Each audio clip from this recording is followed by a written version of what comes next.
Hello mga ka-Health Real Talk! Did you know your stomach gets a new lining every 3 to 4 days? Oo, literal na nagpapalit ng balat sa loob. Kasi kung hindi, matutunaw siya ng sarili niyang acid. Grabe ano? Araw-araw may parte ng katawan mo na napapalitan, nagre-repair at nagre-recover. Tahimik lang siyang gumagawa ng trabaho, hindi nagrereklamo, hindi nang hihingi ng day off. Ganon din dapat tayo minsan. Marunong magpahinga, marunong maghilom. Minsan kasi iniisip natin kapag napagod tayo, kailangan laging productivity agad. Pero kahit katawan mo, alam ang limit niya. Kaya kung napapagod ka, huwag mong pilitin. Okay lang ma-stress. Basta huwag araw-arawin.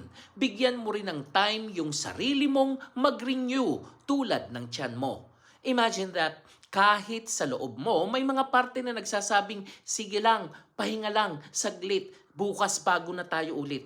So next time na mararamdaman mong drained ka, remember, kahit stomach lining mo nagpapalit para mabuhay, baka kailangan mo rin gawin yun sa sarili mo. Magpahinga, magbago at magpatuloy.